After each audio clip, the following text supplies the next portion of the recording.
A traditional East Asian estate looms under a moonlit, cloudy sky, casting a somber and grand atmosphere. Inside, Guayonja, an older man with white hair and beard, sits across from the protagonist, looking at him with a hint of disappointment. Guayonja, holding a cup, appears thoughtful, his name displayed below him. The protagonist, with long white hair but a younger face, sips from his cup, his expression serious. Guayonja's face softens with nostalgia as he recalls their youth. The protagonist gazes downward, his expression melancholic, reflecting on their shared past. The protagonist's eye signals a shift to a memory from 40 years ago. In a flashback, a younger protagonist with dark hair looks determined. He bows earnestly to a younger Guayonja in a snowy scene, requesting the Great Regression Technique to return to the past. Guayonja's shocked eye reveals his disbelief at the bold request. Ancient scrolls detail the technique, a centuries-old Guay family achievement. In the present, Guayonja reflects on its near-impossible nature, believing he could have completed it. He looks down with regret, admitting he had to abandon it. Guayonja's eye shows archaic text, emphasizing the technique's complexity. Ancient scrolls list the 5 required materials. A younger Guayonja, determined, recalls their impossibility to gather. In a flashback, he challenges the protagonist to collect them. The thunder bell crackles with energy on a mountain peak. The divine incense brazier emits spiritual flames. A massive, ethereal carp swims in mystical waters, representing its core essence. A swirling vortex of dark energy embodies the secret demonic soul. Guayonja admits he only secured the 5 million nyang, failing to obtain the rest. The protagonist, resolute, is revealed to have gathered all materials over decades. A rugged, scarred protagonist underscores his long absence to obtain the demonic soul. Guayonja, staring at his cup, confesses he thought the protagonist had died. Guayonja, awestruck, questions how the protagonist gathered the materials while sipping his cup. The protagonist sets his cup down, his face unreadable but serious. Guayonja, conflicted, admits he cursed the technique's demands and considered killing the protagonist to spare him. His determined eyes signal a crucial question. He asks why the protagonist seeks to return to the past. The protagonist's hand clenches tightly, brimming with intense emotion. The protagonist's intense eye declares his motive, revenge. Guayonja reacts somberly, silently absorbing the answer. He questions if the protagonist's skills couldn't achieve revenge without time travel, implying a formidable foe. The protagonist firmly confirms it's necessary. His hate-filled eyes prompt Guayonja to ask who he despises. The protagonist names Mugi. Guayonja's shocked eye reflects the name's weight. A fiery montage shows Mugi's destruction, having killed the Murim Alliance, Unorthodox Alliance, and Heavenly Demon leaders. A dark silhouette declares Mugi the strongest in history. Mugi stands atop a mountain of corpses, bathed in hellish light, reinforcing his fearsome power. Guayonja doubts the protagonist can defeat him even in the past. The protagonist, undeterred, insists he must try. His resolve strengthens as he vows to kill Mugi. He reveals Mugi killed his father, the heavenly demon. Guayonja is shocked by this personal connection. Surrounded by dark energy, he suggests those tied to demons accept such fates, hinting at his own dark past. Guayonja, confused, asks why he seeks revenge. A burning village shows Mugi's massacre of innocents, including servants and children. The destruction continues, with even animals slaughtered. Guayonja, shocked, denies Mugi would do such things. The protagonist, resolute, dismisses his disbelief. Looking at the night sky, he reiterates his need to return to the past. His determined eye vows to confront Mugi about killing children. Guayonja, thoughtful, asks a favor if the technique succeeds. He earnestly requests the protagonist find him in the past. The protagonist, curious, asks why. Guayonja, leaning forward, desperately begs the protagonist to stop his past self from marrying. His serious face underscores the request's gravity. The protagonist laughs in disbelief. Guayonja insists, pleading to live alone. The protagonist, smiling faintly, agrees. Guayonja, relieved, suggests heading to the ritual site. He stumbles, showing physical frailty. The protagonist shows concern. Guayonja, scarred and missing an arm and eye, reveals he lost them obtaining the demonic soul. An ancient, mystical altar glows, ready for the Great Regression Technique. Guayonja meditates, channeling energy with ritual gestures. The core essence of the 10,000-year carp glows blue. The divine incense brazier emits golden flames. The thunder bell resonates and the secret demonic soul swirls darkly. The shirtless protagonist, scarred but resolute, stands in a magic circle as energy from the artifacts flows into him. A multicolored energy surge erupts around him. The energy intensifies into a blinding flash, obscuring him. The brilliant flash continues. The energy focuses. Guayonja, exhausted but triumphant, raises his arms, believing the technique worked. His ecstatic face shouts his success. He repeats his triumph, elated. The light fades, revealing the protagonist's absence. He slumps forward, completely spent. In an energy field, the younger-looking protagonist apologizes remorsefully. He repeats his apology, promising to warn Guayonja of a future disaster. Guayonja reveals his family's wish to regress, mirroring his own. The protagonist suddenly strikes Guayonja, paralyzing him with acupressure points. Guayonja, shocked, cannot move. His terror-stricken eye confirms his demonic acupoint is sealed.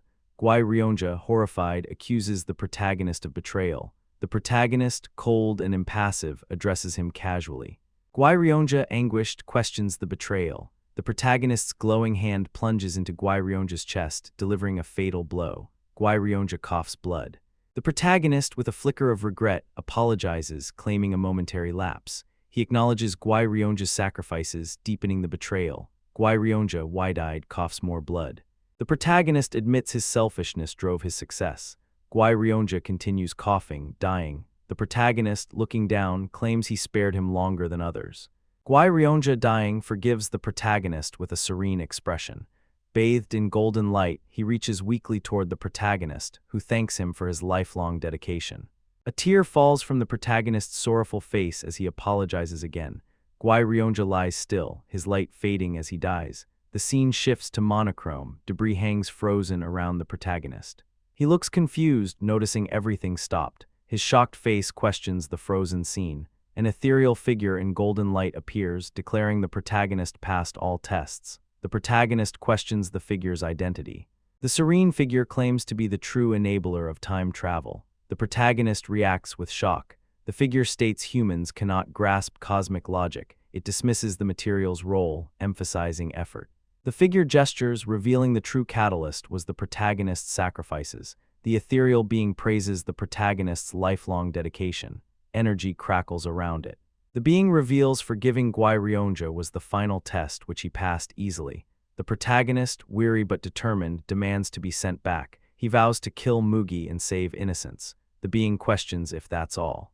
In a watery void, the protagonist desires a meaningful life. He admits his life was driven by regret and anger. The being asks what he regrets. The protagonist, anguished, regrets his entire life, driven by external forces.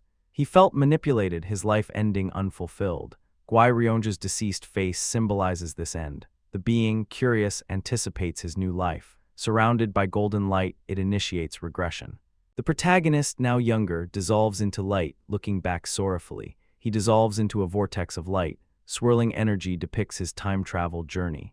A bright flash signals his arrival. A snow-covered East Asian city sprawls dramatically, disorienting from time travel.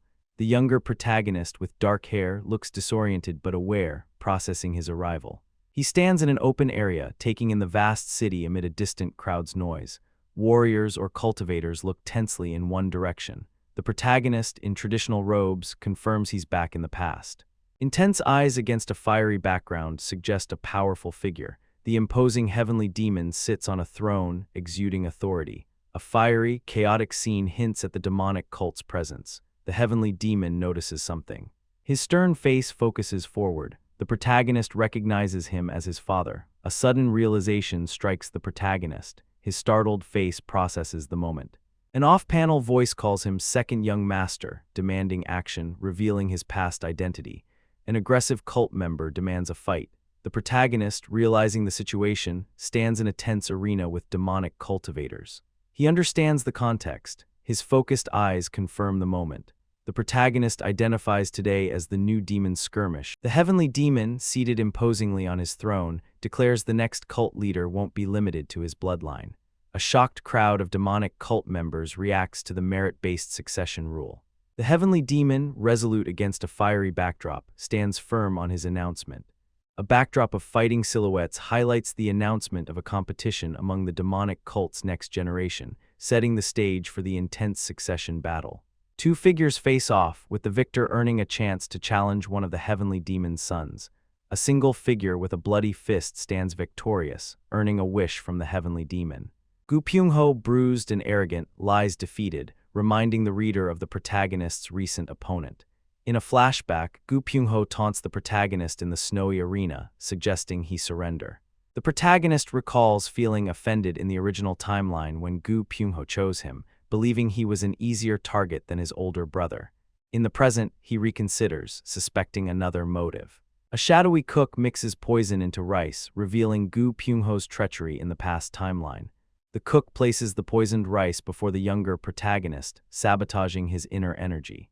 The younger protagonist lies bloodied and defeated due to the poison. He pleads with his father, the heavenly demon, who looks away dismissively. The heavenly demon's cold eyes blame him for falling for such a trick. The protagonist's younger self, scarred and anguished, trains intensely to overcome his defeat. A silhouette of the protagonist, defeated, stands against shadowy rivals, losing his place in the succession war. In the present, he reflects that this defeat started his downfall. Gu Pyung-ho, bruised and angry, shouts at the protagonist for seeming distracted. The protagonist silently tries to recall his name. He asks Gu Pyung-ho his name, a deliberate slight. Gu Pyung-ho, shocked, yells his own name in frustration. The protagonist feigns realization, mockingly acknowledging Gu Pyung-ho, deepening his humiliation. A dark silhouette of Gu Chunpa, the Blood Heaven Sword Demon, looms with Gu Pyung-ho superimposed, identifying him as Gu Chunpa's fifth disciple. In a flashback, Gu Pyung-ho taunts the protagonist's confidence. The protagonist glances at his father, realizing he knew about the poison in the past. The heavenly demon's observant eyes show he was testing his son's response to adversity. The protagonist, confident in his regress skills, knows he could defeat Gu Pyung-ho in one move without inner energy. He decides to hide his true power for strategic reasons. Clenching his fist, he prepares to declare his intent publicly. The protagonist boldly declares he'll fight Gu Pyung-ho without inner energy. Gu Pyung-ho reacts with surprise. An elder and onlookers are shocked, with the elder noting his guts. The crowd erupts, chanting "unrivaled swordsman" in awe of his boldness. Gu Pyung-ho, infuriated, vows not to use inner energy either. The crowd murmurs disappointment, expecting a less thrilling fight. Gu Pyung-ho, frustrated, realizes his mistake. He points his sword, warning it will cut anything. The protagonist feels unfamiliar in his younger body, wondering if it will respond well. Gu Pyung-ho lunges, demanding he unsheath his sword. The protagonist calmly refuses, claiming no sword is needed, enraging Gu Pyung-ho and prompting crowd laughter. Gu Pyung-ho threatens to take an arm. He swings powerfully, but the protagonist gracefully dodges. The protagonist sidesteps another slash, pleased with his body's instant reactions. He notes its surprising speed. Now behind Gu Pyung-ho, who stumbles, the protagonist smiles calmly. A red glow in his eyes hints at his demonic power as he revels in his youthful strength. Gu Pyung-ho, panting, glares at the laughing protagonist, furious. He charges again, swinging wildly. The protagonist ducks under another slash as Gu Pyung-ho hits air. Seeing an opening, the protagonist strikes Gu Pyung-ho's side with a swift blow. Gu Pyung-ho flies back, blood spraying from his mouth. Blood splatters against light as Gu Pyung-ho falls. A glowing hand delivers a forceful strike, leaving Gu Pyung-ho heavily injured. The protagonist lands another blow on the reeling Gu Pyung-ho. Gu Pyung-ho lies defeated, bleeding. His hand twitches in the snow. The protagonist grabs his wrist, coldly asking if it was the hand used for the poison. His icy eyes unsettle Gu Pyung-ho, who looks up in shock. The protagonist tightens his grip, then crushes Gu Pyung-ho's hand, exacting symbolic revenge. Blood drips as the protagonist glares down with shadowed eyes. Gu Pyung-ho screams, cradling his crushed hand. Looking to the sky, the protagonist vows to live free from others' influence. His determined eyes affirm his resolve. Gu Pyung-ho's hand lies useless. The heavenly demon on his throne offers to grant a wish. He asks the protagonist to state his desire. The protagonist considers typical wishes like swords or manuals. He knows the crowd expects this. The heavenly demon looks expectant. The protagonist, following his instincts, gazes at his father. He wishes to hunt with his father. The heavenly demon is silently surprised. Gu Pyung-ho, stunned, looks up. The protagonist explains his wish to learn hunting from his father, appealing to his past. The heavenly demon, slightly softened, agrees to depart at dawn. He walks away, silhouetted against light. The protagonist watches him leave. The demonic cult palace looms at sunset. An onlooker calls Gu Pyung-ho an idiot. The protagonist mocks Gu Pyung-ho's name again. Gu Pyung-ho, enraged, screams threats. The protagonist coldly orders his execution. Alone, the protagonist looks out a window, rejecting the cult's reckless lifestyle. The palace stands at dusk. His reflection shows his younger self, contrasting his past weariness. In a bath, he ponders silently. He wonders about Mugi's current actions. He plans to kill Mugi before he grows strong, but acknowledges finding him is difficult. A fiery image shows Mugi's sudden rise in the martial world. He stands amidst destruction, having crushed major factions. Mugi vanished after, leaving little information. The protagonist realizes publicizing Mugi's name is risky. He prioritizes surpassing Mugi's strength. A knock interrupts as Leon, his imposing bodyguard, enters. She praises his fight. He recognizes her, surprised. Leon confirms her identity. The protagonist recalls her loyalty. In a memory, her large, rock-like form reveals her body petrification technique. He didn't know it was for his sake. A diagram explains the technique's rock-like toughness and size drawback.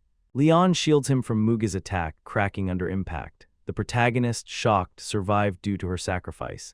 In the present, Leon questions his intense stare. He softly notes her pleasant voice, seeing her anew.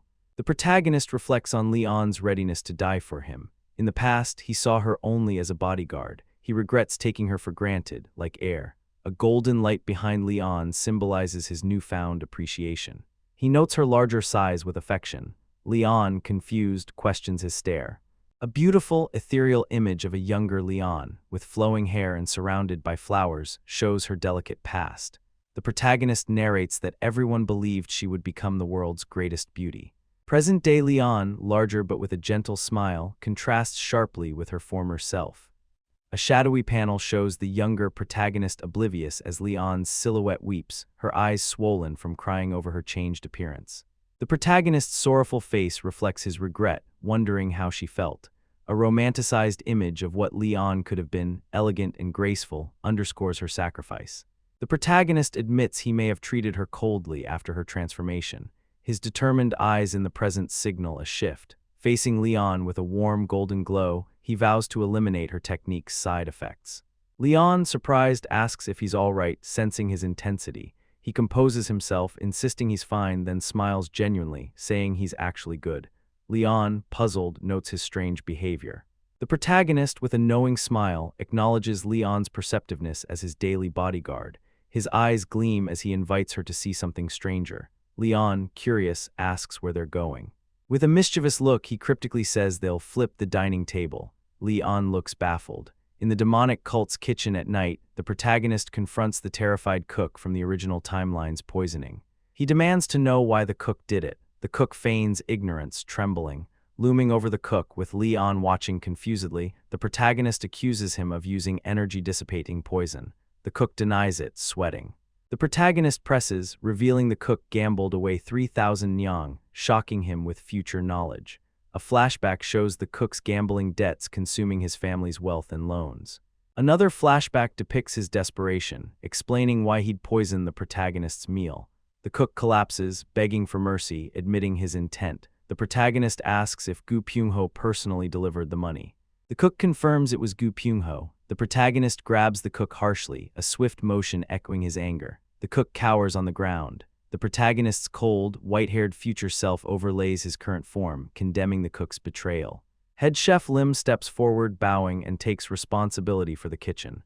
The protagonist challenges Lim, asking why he'd take the blame. Lim insists everything in the kitchen is his duty. The protagonist sharply counters Lim, comparing his logic to blaming the heavenly demon for all cult wrongs. Lim, startled, denies this. The protagonist, unimpressed, dismisses Lim's stance.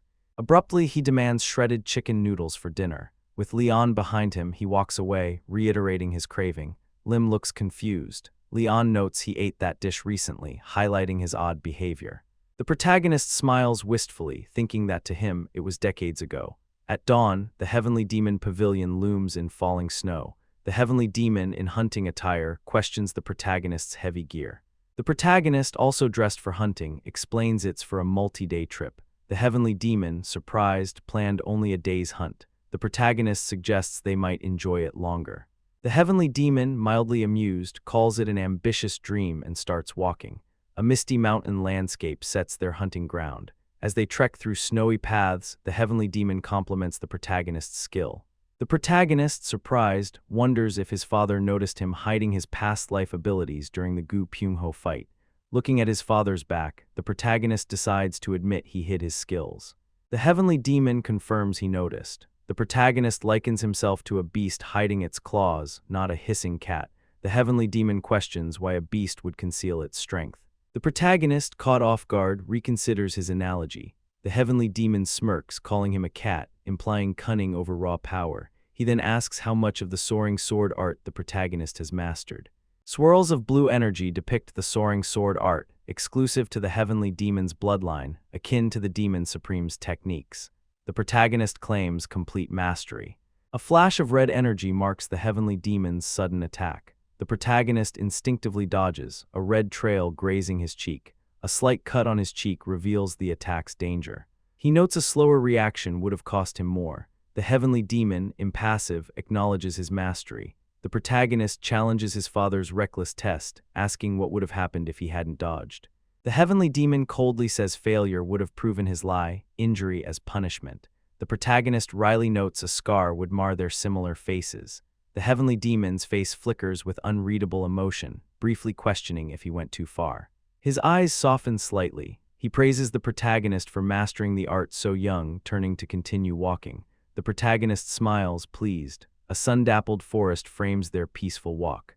The protagonist thanks his father sincerely. In a darker forest, the heavenly demon asks who taught the protagonist hunting. The protagonist says his older brother. The heavenly demon, surprised, asks if he had an uncle. He clarifies he killed his own brother, the protagonist's uncle, at a similar age. The protagonist, unfazed, praises his father, saying it ensured his own birth. The heavenly demon is taken aback by the cold logic.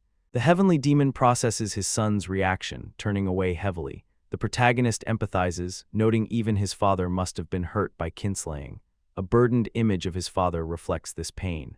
The protagonist muses his father saw no other way to win the succession war. He hopes his father doesn't expect him to kill his own brother. He states he can't do what his father couldn't avoid, implying he won't resort to kinslaying. The heavenly demon says he doesn't expect the protagonist to face that choice, as the protagonist's older brother is vicious and cruel. The heavenly demon smirks, teasing the protagonist for badmouthing his absent brother, despite his own harsh words about him. A misty mountain landscape sets the scene as the protagonist walks, reflecting on his past life without marriage or kids. His thoughtful face reveals curiosity about fatherhood, wondering what kind of son he was to his dad. Trailing his father in the snowy forest, he ponders his significance to him. The heavenly demon halts abruptly, sensing something. The protagonist, noticing his father's reaction, pauses his musings, alert to the shift. Both stand poised in the forest. The heavenly demon questions if something's there, spotting movement in the dark with glowing eyes. He declares it's their dinner. The protagonist, ready to kill, is challenged by his father to find unseen prey. The heavenly demon instructs him to close his eyes and feel the surroundings. The protagonist complies, concentrating. His closed eyes focus as a faint blue aura around him. His father explains that martial masters sense vibrations in the air, called energy flow, to detect beings. Swirling red and blue energy surrounds the protagonist, his father's overpowering aura dominating. The heavenly demon tells him to send out energy in a thin line. The protagonist focuses, projecting it. His father urges making it thinner, like pulling a thread from a yarn ball.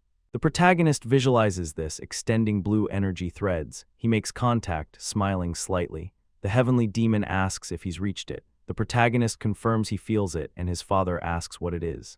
The protagonist's energy tendril touches something indistinct, guessing it's a tree. The heavenly demon tells him to search slowly. The tendril explores, finding a furry shape with glowing eyes, a wild boar. The protagonist opens his eyes, surprised, confirming it's a boar, not a bear, based on its stiff fur and long body. He's certain it's a wild boar. The heavenly demon admits he couldn't identify it at that distance initially, praising his son's skill. The protagonist credits his quick-learning body, downplaying the effort thanks to his regression. By a campfire, he expertly butchers the boar, surprising his father. He lies, saying he learned from a book, but internally credits past life hunting. The heavenly demon doubts his novice skill level. The protagonist, glad it seems so, offers his father a comfortable seat, justifying his heavy baggage. The heavenly demon asks if the hunt was to impress him for succession. The protagonist denies it, knowing it wouldn't sway his father, and claims he can win succession alone. The heavenly demon notes his confidence. the protagonist reveals two reasons for the hunt. First, to learn from his father and grow stronger, which he's done. His father asks what follows strength. The protagonist clarifies he's not chasing the heavenly demon title now, respecting his father's vitality, but wants to learn their martial arts as a successor. The protagonist thinks of mastering the 9 calamities demonic art to surpass Mugi, who defeated his father. A starry sky frames his ambition to exceed that level. The heavenly demon asks for the second reason. The protagonist admits he wanted time alone with his father, a first. The heavenly demon harshly calls this emotion useless, a danger in their world. Undeterred, the protagonist defends it, saying time with the world's strongest is valuable, elevating even songs or liquor. The heavenly demon listens, surprised. The protagonist admits having no real memories of his father, only fear, and wants better ones in this life. He insists it's for himself, not his father.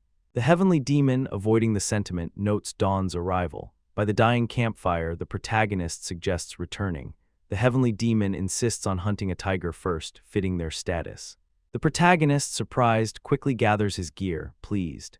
In a bamboo forest, the heavenly demon instructs him to close his eyes and sense a target 100 yards away, tougher than before. He tells him to infuse energy into the wind, a new challenge. The protagonist, focusing, finds infusing energy into the wind novel, untaught in his past life.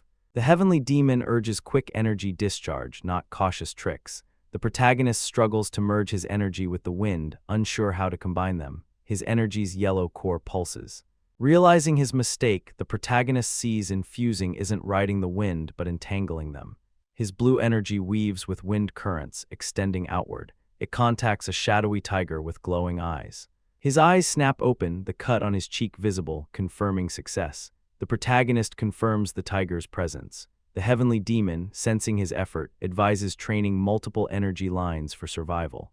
The protagonist nods, promising to remember. By another campfire, the heavenly demon offers strong liquor, his trump card. The protagonist sips, pretending it's too strong, though internally noting no demonic human would complain. He's acting less threatening. The heavenly demon says a vicious heart matters more than drinking, asking if the protagonist could kill him to live. The protagonist denies a child could kill a parent, but internally admits he could if reasons justified it. He hesitates, valuing this new bond. He repeats his denial aloud. The heavenly demon, unimpressed, says hesitation contradicts a vicious heart. The protagonist deflects, joking he'll learn to drink strong liquor, sidestepping the deeper challenge. The heavenly demon looks intrigued, silent. A serene night sky blankets the demonic cult's pavilion. The protagonist meditates in a training hall, exhaling slowly, his hair slightly longer, hinting at days past. Swirls of blue energy curl around him as he reflects on his progress since regression, now able to freely infuse energy into the wind. More complex energy patterns show he can maintain 3 to 4 sensory lines, a sign of his growing mastery. Still meditating, a slight smile crosses his face as he appreciates his father's unexpected lesson on energy discharge. His hand gathers energy, and he likens the skill to an extra life, visualizing it detecting an unseen enemy. Multiple blue energy lines radiate outward, and he envisions mastering over 10 lines to neutralize stealth techniques. His expression sobers, recalling Mugi's shadow over his defeated father, who lost despite greater skill due to an infiltrated pavilion. The grand heavenly demon pavilion looms, guarded by 3 barrier formations, 6 trap formations, elite warriors, and 8 demon supremes in all directions, making the breach suspicious.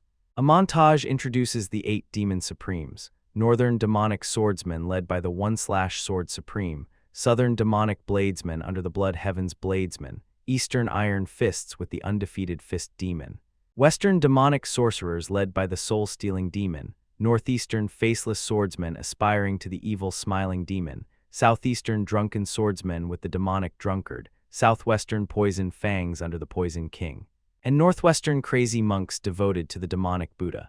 The protagonist, grimly determined, realizes the outer defenses were never broken. Mugi was let in by at least 1 supreme, possibly more.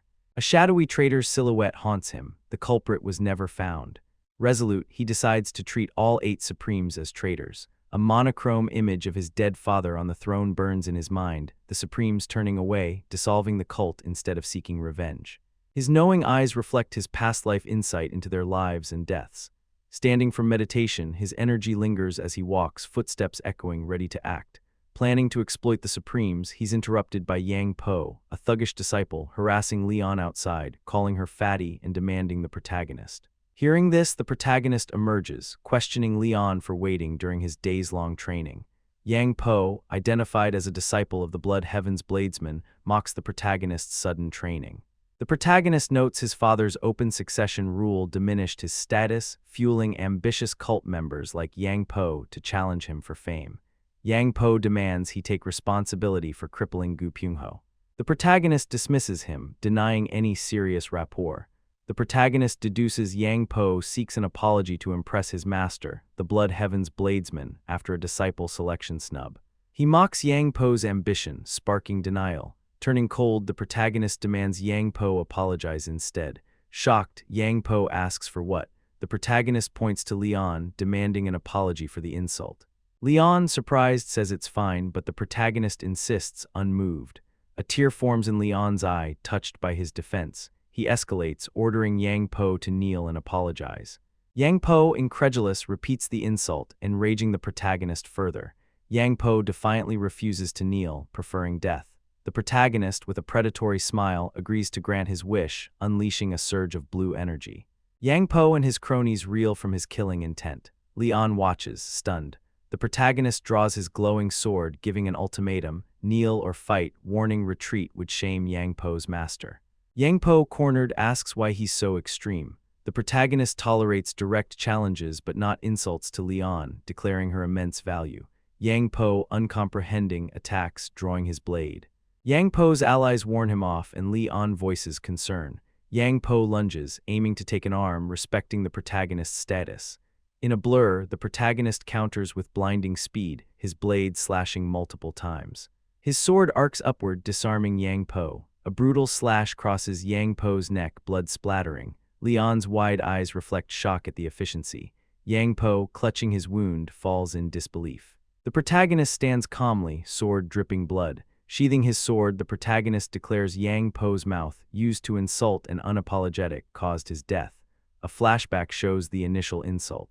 Leon, tears streaming, gazes at him with awe and gratitude. Yang Po's terrified cronies flee, blood pooling around his body. A close-up captures his fallen sword in the crimson puddle. The protagonist turns, walking away.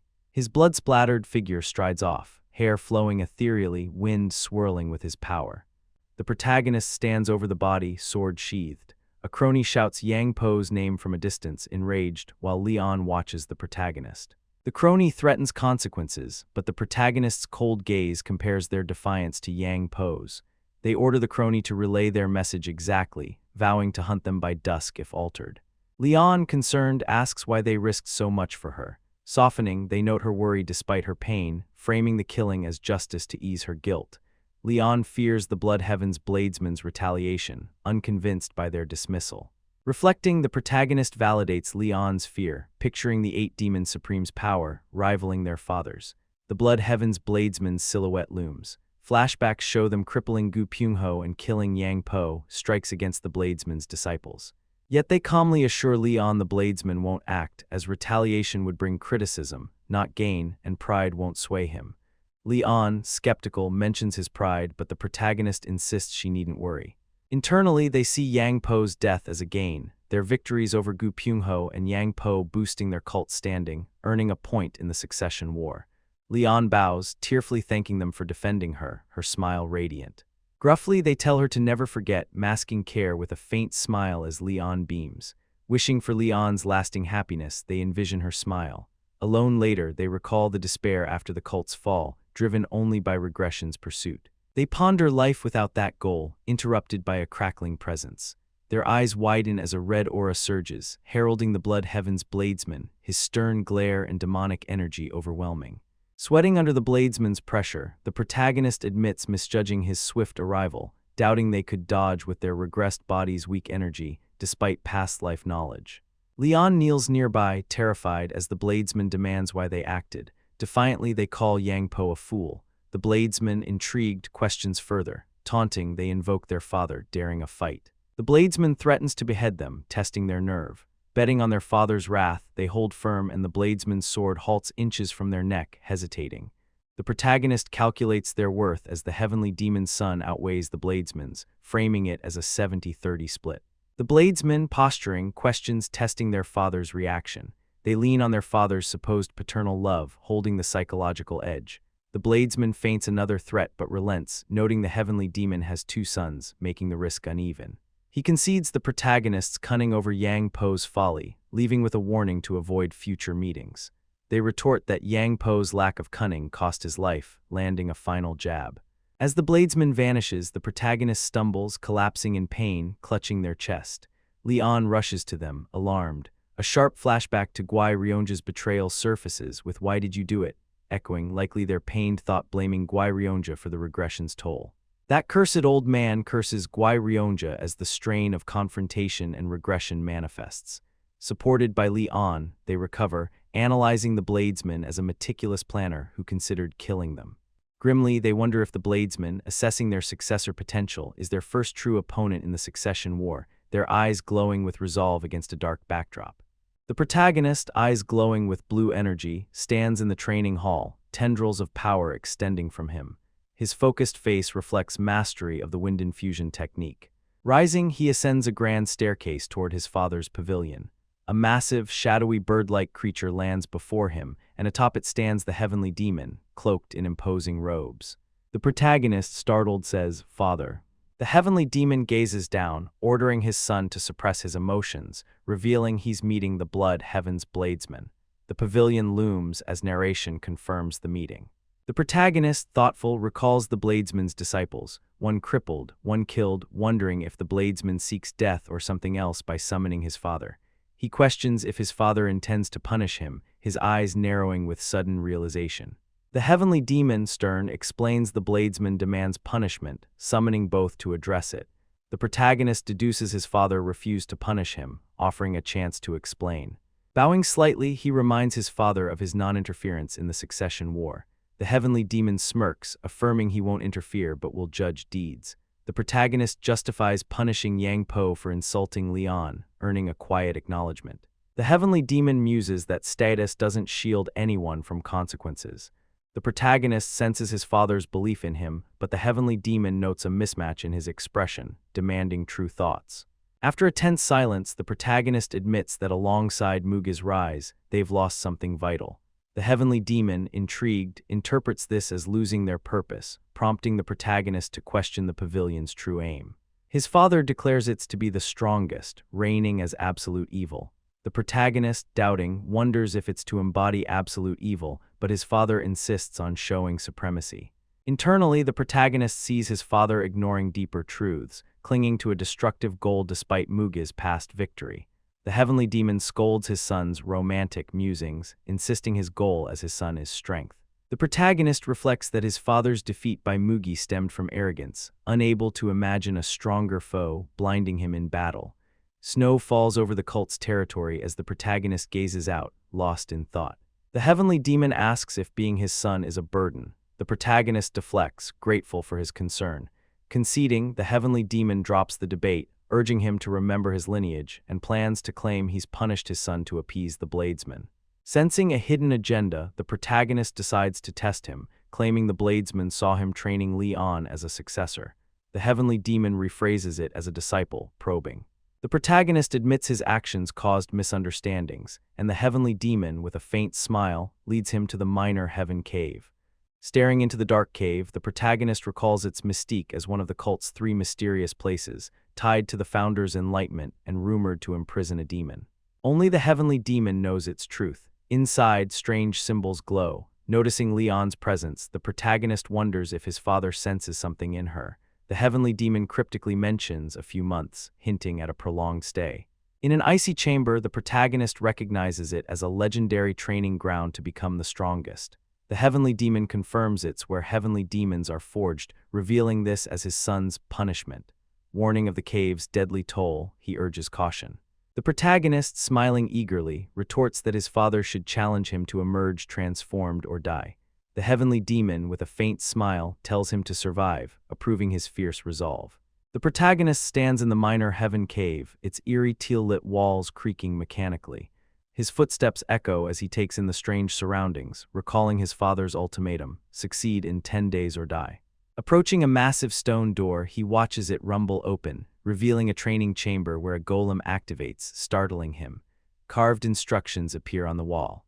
Swing heavy swords 10,000 times each, extinguish 1,000 candles with sword wind, and split a stone with sword aura. Success is required within 10 days, or he'll get another chance after 10 more. A grim note allows the disabled to leave. Determined, he eyes the swords, confident he can succeed with steady effort. Planning slowly, he's ambushed by a golem with glowing red eyes, its attack sending him crashing to the ground. Multiple golems advance, their mechanical hum filling the air. Surrounded, the protagonist struggles to dodge simultaneous strikes, overwhelmed by their numbers. Brutal blows toss him through the air, each impact shaking the ground. The relentless assault continues, a montage of strikes and pained reactions leaving him battered.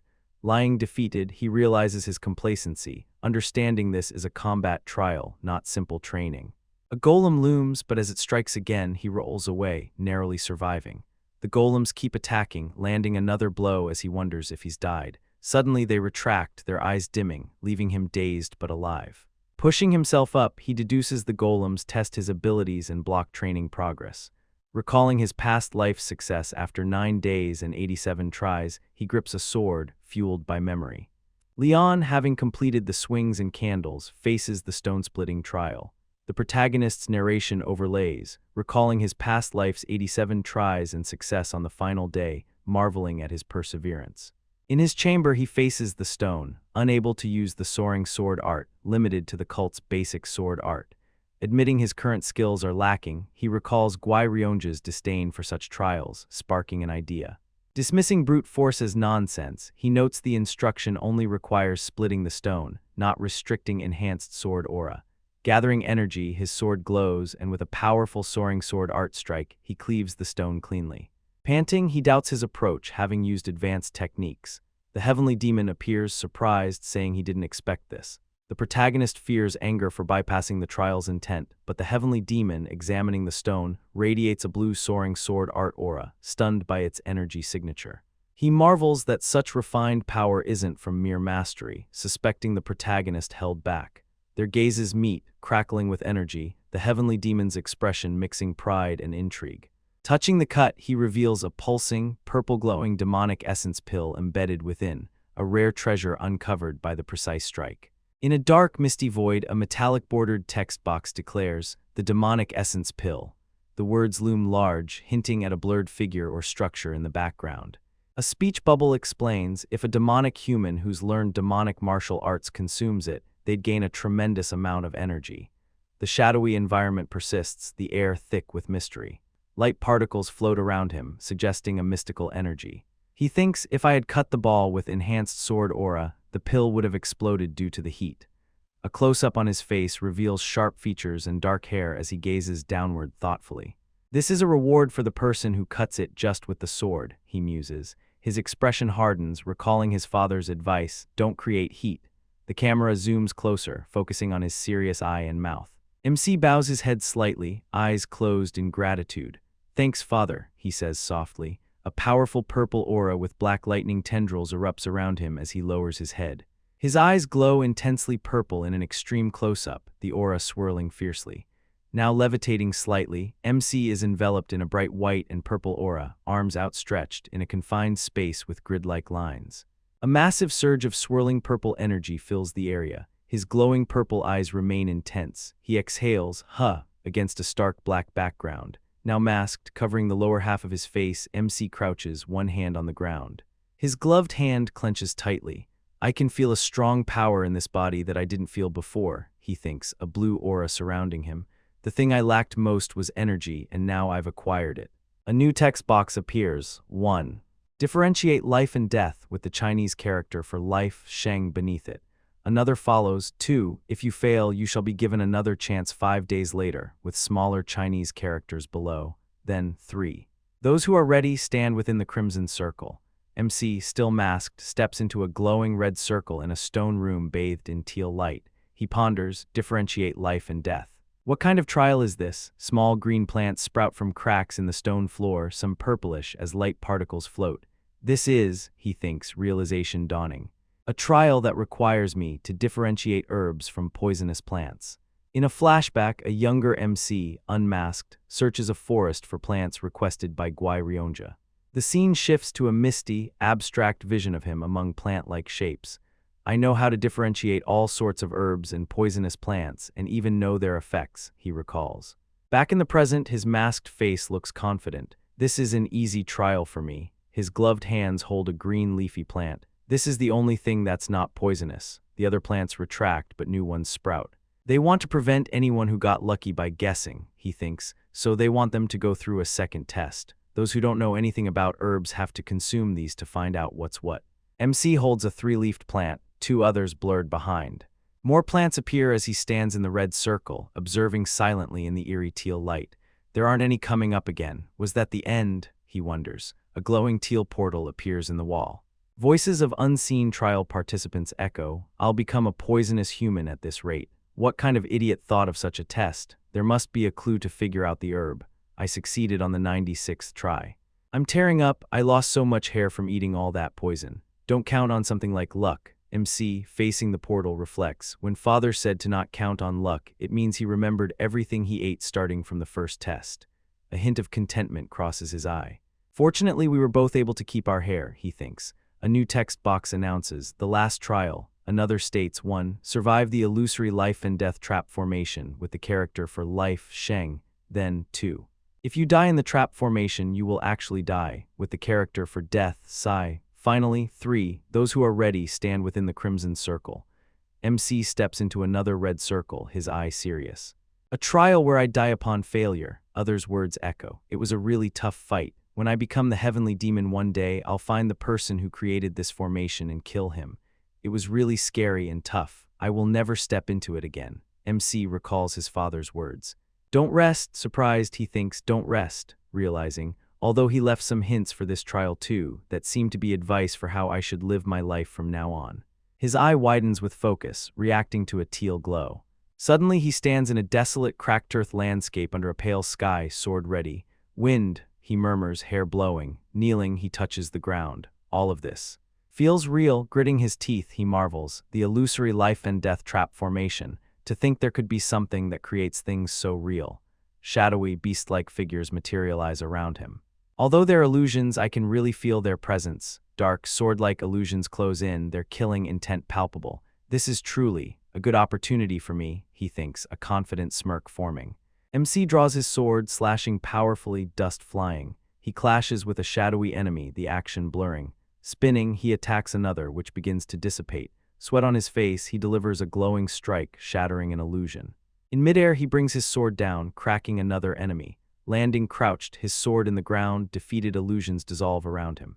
Since I'm not dealing with humans, he thinks, standing, I can fight all of them without hesitation. Blue energy swirls as he concentrates, his sword and eyes glowing. A new wave of shadowy enemies approaches, one lunging with a crude weapon. MC unleashes a massive blue energy wave, cracking the ground and engulfing the foes. The blue energy flashes, revealing shattered enemies dissolving. The maelstrom of energy and light particles swirls as MC stands resolute. He deflects attacks, a blur of motion, slashing dynamically. Slightly weary, sweat on his temple, he wonders, is it over? Looking around, he muses, it'd be such a pity if that was all though. His eyes widen, sensing something. So it really wasn't over yet. Facing him is a massive horde of armored, zombie-like enemies with glowing red eyes, one with pinkish red hair in front. The energy I feel from them is far more powerful, MC thinks, his expression grim but determined. Breathing heavily, he slashed through another enemy, severing its head with a determined expression. More of the horde loomed in the background. Panting, he gripped his sword, noting his enemies were growing stronger. A memory of his father's words echoed, "Don't rest," he understood now. Gritting his teeth, he fought on, his sword glowing with blue energy as he cut down foes in powerful strikes. This was his first real battle since regressing, a relentless fight where his life hung in the balance. Through the chaos, he felt the insights from his past life merging with his current body, his attacks sweeping through enemies with a faint blue aura. Standing among defeated foes, he unleashed another energy-charged strike, clearing a new wave. The landscape lay desolate, littered with remains, smoke rising. He fought on, a blur of motion, his blue aura clashing against enemies. Shouting, "Come at me, faster and stronger," he delivered a devastating slash, disintegrating an enemy in a burst of light. The battlefield grew quiet, dust settling. Exhausted, he wondered, is it over? A system voice announced, "Congratulations on passing the trials safely. I hope your strength will be used for the advancement and prosperity of the heavenly demon divine cult." Back in the teal-lit minor heaven cave, he reflected, "I passed the trials in a day when it took my father a month," but he knew revealing this would cause an uproar. People would doubt his achievement more than praise it. Resolving to stay and train, he aimed to fully integrate his past life's insights. Kneeling before his father, the heavenly demon, in a grand hall, he learned his father believed he took 100 days. "I did my best, but I couldn't break your record," he said humbly. When asked if he cut the stone ball properly, he replied, "Naturally, you left a big hint." In his mind, he added, "I didn't rest in the final illusion trap formation." He caught a fleeting smile on his father's face, or so he thought. Or did I see it wrongly? He wondered. His father's stern voice cut through. "Looks like you're not a fool." With confidence, he replied, "Of course, I'm the great heavenly demon's son." Before regressing, he thought his father enjoyed pitting his children against each other in deadly succession battles. Now he saw the truth. His father endured their deaths for the cult's sake, not out of cruelty. A shadowy memory of his father, alone in the rain, underscored the weight of his leadership. In a corridor, Sima Mayung, the cult's second-in-command and chief advisor, observed him. "To think you'd make it through the minor heaven cave in just 100 days, Sima Mayung thought, impressed. Another cult member called it incredible. Approaching, the main character greeted, "It's been a long time, Advisor Sima." Sima Mayung revealed he wanted to discuss a cult matter, an anonymous letter about corruption in the demonic army. Surprised, the main character realized his father likely ordered this discussion. Sima Mayung explained a previous investigation failed when the dispatched officer was killed, and the culprit from the demonic army committed suicide. He asked the main character to become the special investigation officer. "This is dangerous," he thought. "Anyone complicit in corruption will be executed and will hide their crimes at all costs, even if I'm the heavenly demon's son." Confronting Sima Mayung, he said, "You're sending me to do something I could die doing." Sima Mayung confirmed, "You'll have to put your life on the line." Recognizing another of his father's tests, he recalled his bold claim to control the cult. Sima Mayung challenged, "Are you too scared?" With a slight smile, he accepted. "I can't refuse, I'll take up this mission." Playfully, he added, "Since this could be my last moments, I'd like to have a drink with you." Sima Mayung, touched, thought, "He acts tough but cares for us." The main character, skeptical, noted it didn't seem that way.